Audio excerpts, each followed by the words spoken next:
Okay. Let's go into your reading here. The first two cards we have out is the Temperance card and the Judgment. The Judgment card, let's talk about this one first because I put the ones that came out first, mainly because they dictate the overall theme of that cluster.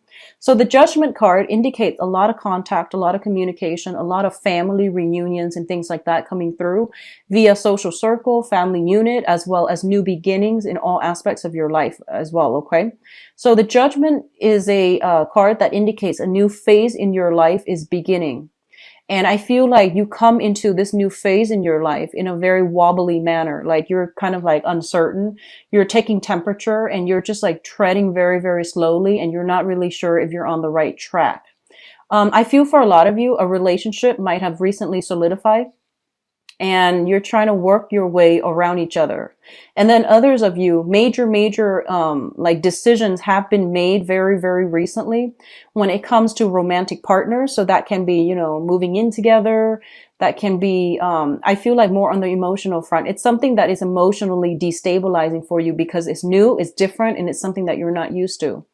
I also feel there are some family things coming through where one parent might be feeling under the weather. You're far away. You're hearing about this and you're contemplating, taking a trip to come see them. And likewise, I feel like something about family, especially for those of you with children, medical, procedures, diagnoses, and even coming in for tests, coming in for flu shots, coming in for maintenance when it comes to the health of a child or health of parents. So all of these things are coming through in very, very subtle ways, and they all hit you like different times of the month. And I feel like, all of a sudden you get a call and it does worry you because you are a very family oriented sign. And I do sense, like you identify very, very strongly with your family unit. Even if you're single right now and you don't have a family, I feel like that childhood family that you grew up in, whatever affects them, you feel like it affects you. So I do see a lot of that coming through, and then, people playing phone tag, and then you have to get back to them when you can. And then when you can, you stay on the phone for way too long because they have a lot of other things that they want to tell you. So I feel like it's just a lot of time that is being devoted to family members, to especially if they're going through some type of medical diagnoses and things like that. Okay. The Temperance card comes in as a reminder for moderation. This is a card greatly about like, not over drinking, not overextending ourselves, knowing when to pull back our energy and knowing when to extend outwards. So I feel like you need to find some type of a middle ground as to how you spend your time, as to how you manage things in your life, and as to how you don't let troublesome things, troublesome relationships, troublesome information coming from your external environment. Like, don't let it destabilize you. Find a way to process it, deal with it. And I don't want to, sound condescending by saying that, but I feel that you have your own responsibilities that you need to take care of, and you're not there to, soothe other people's problems. They're supposed to be self-sufficient in that manner. So you're not there to be, everybody's fix-it lady or man. You need to draw back your energy pretty much, okay? So don't extend outward, draw back in, and don't let yourself get swept away by the emotional ties of everything that's happening around you. And that is easier said than done, but I feel it is going to be required this month. So if you have a little bit of alone time, find things to do with your hands so that you're letting that overactive energy dissipate. So rather than sitting there thinking about it and ruminating over things, or keep talking about things or keep thinking about things, find something to do to keep your mind occupied, keep your hands busy so that you're not thinking about it and you're immersed in the moment. Okay. The next two cards that are coming through is the Five of Swords and the Seven of Pentacles. Now, the Seven of Pentacles is it's a situation where you have devoted a lot of your time, love, nurturing, attention into a situation. So this is like, going through that period where you've done all the preliminary work in order to reap the benefits of your the fruits of your labor. And, what I feel is there is some type of a disappointing news coming through. So I feel very strongly for some of you, if you are like applying for school And I know it's weird, it's November, but you're applying for school. You might have taken some exams in order to apply for school, and then you might realize that, um, the school of your choice, they require higher scores, so then there's something about readjustment here that needs to happen. The Seven of Pentacles is a very, very good card. It's like waiting on a decision from somebody else. However, it's linked up with the Five of Swords, which is an empty victory card. It's like victory at somebody else's expense. And then as a result of it, I feel like, yes, you might get what you're asking for, but at whose expense? So I feel like it's a double-edged sword when it comes to like, something you devoted a lot of your time in, and now it's coming through, it's bearing fruit. But you might not realize, you might now realize that this is not something that your heart was entirely set on from the get-go. And a lot of you, some of the times, it reminds me of this, where you might want something, right? And then once it's like in front of you, you realize that you might want something else. And that can extend towards, school applications, that can extend towards like job offers, that can also extend across relationship sectors as well. Somebody might be attached and you feel like you really want this person. You might reach out to the person. And then, they leave their family, their spouse and things like that for you. And then you realize, you know what? I might have just wanted that competition.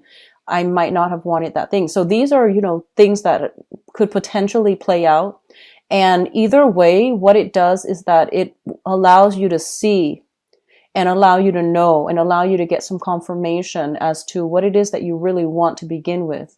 And which ones of those things which ones of your desires are actually based on, vanity, based on unrealistic expectations, or based on just, the whole point about winning, wanting something just because you can't have it, or wanting something just to prove to yourself that you can attain it. But then once it's within reach, you might now realize that you don't want that to begin with. Okay. So there's something of an element here about, knowing what you want, and that truth, that revelation might come about as a double-edged sword. For others of you, and I'm getting this message very, very strongly, I feel honestly that you might be in a love triangle. And I'm going to do your love reading in a little bit. So I hope, that will allow you to get some insights into your specific situation. And I feel if you are in a love triangle, you might already know that you're in a love triangle. This is not going to be like revelation, things coming in as a surprise. Okay. So I feel like you might be attached to somebody, and you might be in starting a new relationship, or you might be coveting somebody who is in a relationship. And I feel like, they might tell you, oh, I'm going to leave so-and-so, and I'm going to leave them, and it's going to happen, 2 months from now. And like whatever they tell you, you've been waiting, and waiting. And then you realize, you know what? They're stringing me along. So I need to like cut them out of my life. So I feel this sense of realization, this sense of closure, this sense of finality is actually coming through for a lot of you. And I hope you're not dealing with that on the romantic front. If it works out in a work environment, I feel like, they're telling you, oh, you're going to get a raise, a pay increase, a promotion, and you wait and wait and wait. And in the meantime, you're waiting, you're working very, very hard. You're like working your butts off. And as a result of it, you just realize, they're stringing me along. So I feel like either way, this month is going to bring a massive amount of closure. And this is actually an energy I've been feeling for a lot of signs, not just for you guys, but I feel like for you guys, it's a little bit more clear so that you can move once and for all past it, and that you can focus your energy on people, on projects that are worth your time. So that's coming through here. The next cluster here, we have the Queen of Cups as well as the Eight of Pentacles. So you have a water sign. This is a Pisces, a Cancer, or a Scorpio. This is somebody with a lot of good advice, good counsel, and somebody that, you can turn to, whenever you need some guidance. So I feel like this can serve as a relationship partner, but or even a friend, or family member. But what I'm feeling overall is that this is somebody who's very, very emotionally supportive of you. So whoever they are in your life, they are, sun, moon, or rising, Pisces, Cancer, Scorpio. They are somebody who is very kind, emotionally supportive. They believe in you and they always, like praise you, say good things about you, and they give you that emotional support. And they might, so for example, they might tell you, reach for the stars and you will always, always achieve your dreams.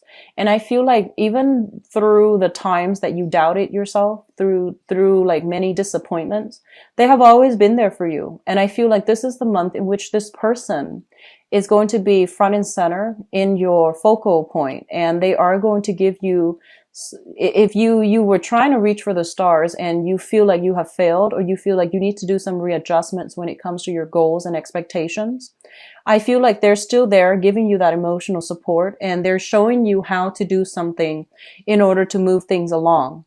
A lot of you might be sending out resumes, and I feel like resumes for scholarships, resumes for schools, resumes for work.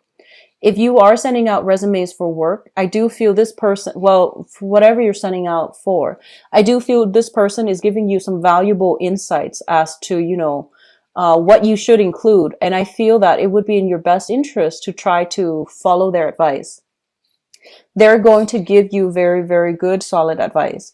If you are looking for work, if you're thinking about, applying for schools and, changing your career direction. So before, if you were doing medicine, now you might be thinking about law. That's also what I'm feeling. And you might be doing like a drastic 180 where you're just like, I'm not really sure if this is the right career track for me. So I want to explore this other option. And I feel like you have somebody here that's going to be able to give you some guidance. Okay. One of the things that they might say to you here is, don't be so, they might say something like, so that you know who this person is. They might tell you, don't abandon projects too early. They might tell you, keep working at it, work at it, work at it until you've exhausted all possibilities before you change your direction. So there's somebody who really values hard work and dedication and, that stick-to-itiveness. And they might tell you, keep working, keep at it. You're going to be good. You're going to be safe. You're going to be okay. And you deserve it. So I feel like they keep pushing you to work towards a specific goal and to never give up. So that's the type of emotional support you're getting from this person, okay? And they're going to help you along the way as well. Job applications, I do see that. I see scholarship, grants, applications. And I feel like it's highly competitive as well, okay? So you have to somehow make yourself stand out, because I feel like you're competing against many, many, many people. And there are a lot of, for example, if it's like an internship that will allow you to work with a very, very prestigious organization. And I feel that there are a lot of people vying for, it's like one position and, thousands of people are vying for it. So I feel like you're applying for some important jobs or internships or scholarships. And I feel like the competition is fierce. So you need to be very cutthroat about it. So that means, don't be too humble. Try to, I guess, like emphasize your skills, your assets, and, don't downplay your potential. Try to, what is that? Try to emphasize your contributions. Try to, hype yourself up, because I feel like the pool that you're competing against, they're very fierce, okay? And you might be competing against like mid-career level professionals, and it's a different ballpark is what I'm sensing. So you need to work at it, and you need to like emphasize all the things that you have to offer, your past contributions, the work that you've done in the past, so that you can win this thing. Okay. So I feel like whatever work you put in is what you're going to get out this month. So that means studying, spending enough time studying rather than staying up late, worrying about other stuff that's not marginally related to what you're supposed to be studying about, taking care of your responsibilities, doing work in a very diligent manner, as well as, putting yourself out there and being like the prime candidate that they're looking for. So things are going to be very, very good for you. Now, what is coming through in terms of your advice here? We do have the Two of Swords. And the Two of Swords is basically a decision, okay? This is a card about indecisiveness. This is a card also about denial, blocking out the truth, and all of those things. Now, I don't read these cards in upright or reverse position. I just read them in relation to one another, how they fall within a cluster, and the card that is associated with them. The Two of Swords is a situation where you are going to have to make a major decision as it pertains to your career track. And I do feel for a lot of you, I feel this element about, other people are coming into you and they're bringing their stories and they're just like, hey, I did this. And, within 3 months, I made this much money. So they're bringing you kind of like, I feel like, stories of success, but they seem almost like a pipe dream. So they're selling you a dream.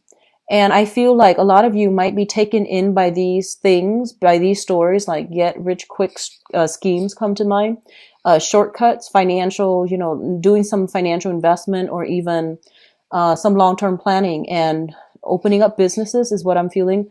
But you feel like it's a gamble. And a lot of you are just kind of like have been going through your life doing the right thing, like getting that job, working 9 to 5, working your butts off and, trying to do things in a correct manner. It might be slow, but it has worked for you. And then all of a sudden you might have people coming through with these get rich quick schemes and they're like blowing your mind and you want to believe them.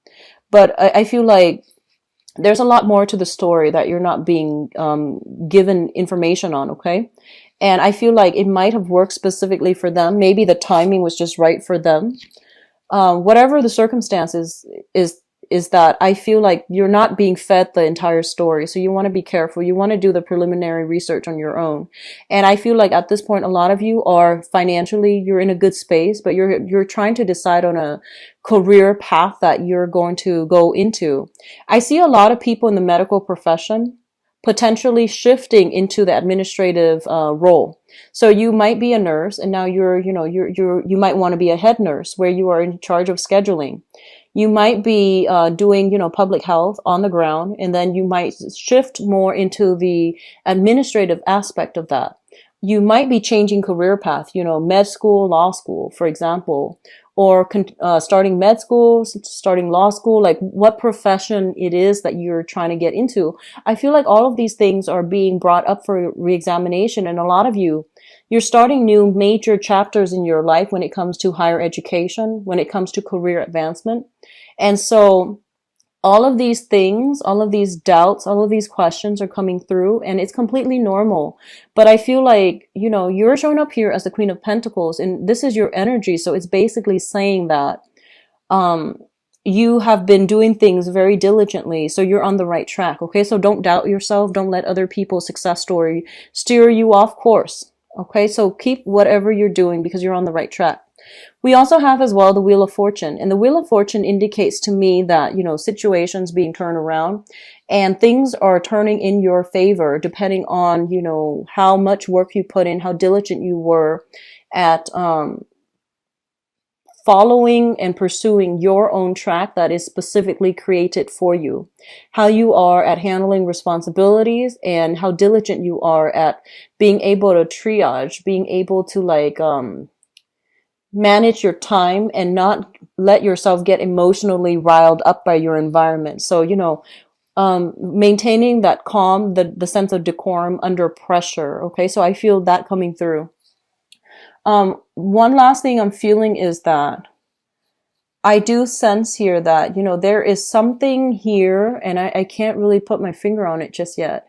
It's actually talking a lot about, winning at somebody else's expense. Okay. And I feel like you want to really reassess this situation if you are kind of like a third party. And that's never a good thing overall.